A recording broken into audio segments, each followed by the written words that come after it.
if you do a conversion, it'll happen a lot faster, right? You don't have to build the building from scratch. Not so. Right. The construction might be a little faster, but the planning phase often takes longer than new construction. As a result, you really don't gain any extra time.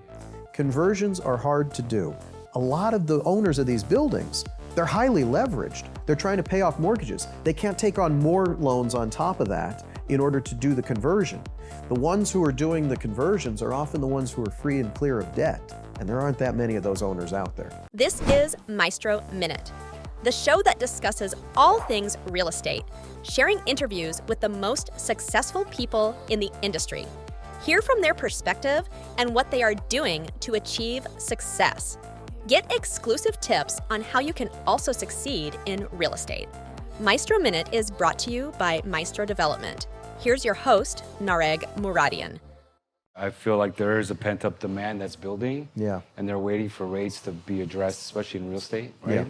Which leads us to kind of the high vacancy rates here. We're in downtown LA, a lot of vacancy. Let's talk about that real estate and offices in downtown. Yeah. What's your perspective on that?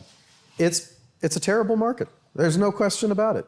Right now, the official vacancy rate in Los Angeles, according to CoStar data, is 16%. Now that's for all of Los Angeles. It's much higher in the downtown right now. Yeah, I think in downtown I heard it's closer to 30%, right? I've heard numbers like that too. It's hard to pin down, but that sounds So all of Southern California, LA County is 16%? 16% for the whole LA market, extending out into the San Gabriel Valley and everything.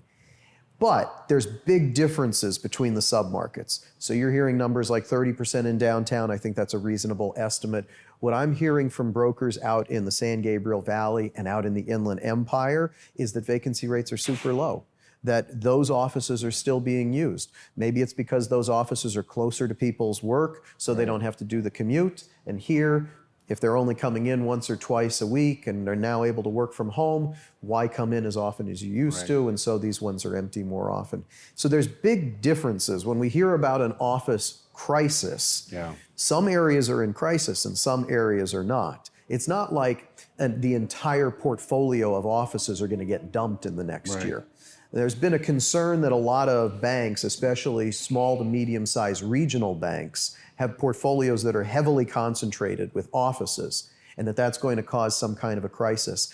I don't think that that's the case. I think it's entirely possible that you could have a bank here or there who makes mistakes, like last year we saw Silicon Valley Bank and Signature Bank. Banks go bankrupt. But for a banking crisis to affect a huge chunk of the system, I just don't see that happening.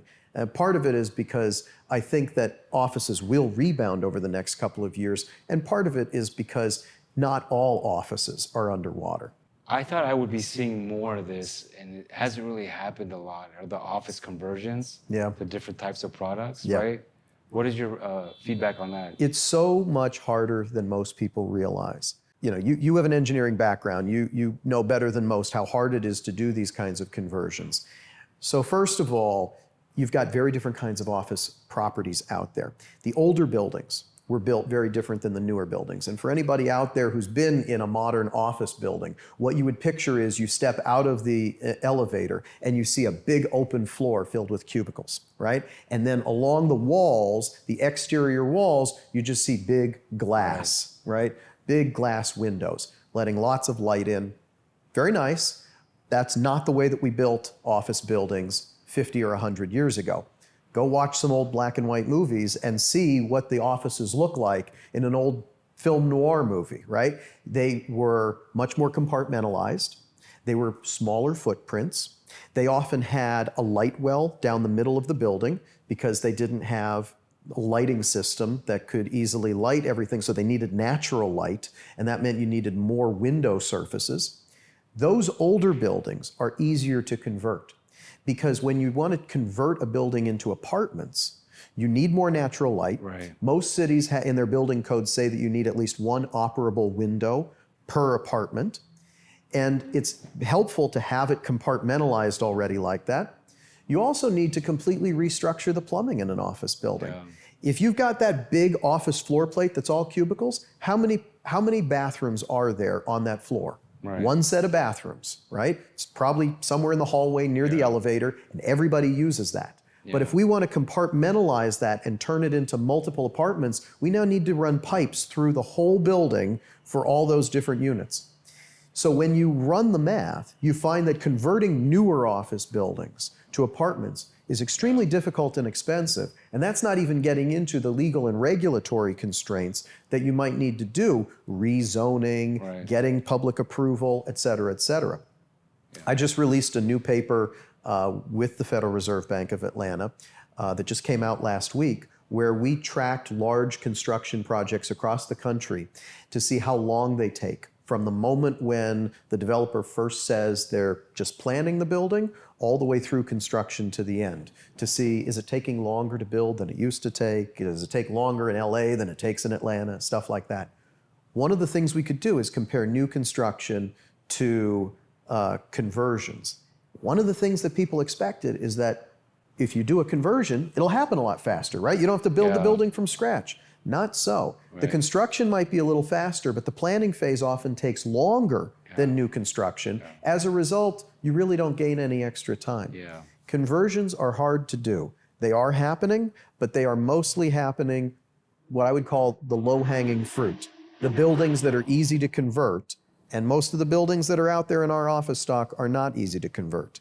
And the other thing that makes it easier to convert them is if the owner of the office building has the financial capacity to do that. A lot of the owners of these buildings, they're highly leveraged. They're trying to pay off mortgages. They can't take on more loans on top of that in order to do the conversion. The ones who are doing the conversions are often the ones who are free and clear of debt, and there aren't that many of those owners out there. Thanks for tuning in to the Maestro Minute Podcast. Make sure to rate this podcast if you found it helpful, share it with a friend that could use it, and follow us on all major podcast platforms. The Maestro Minute, powered by Maestro Development.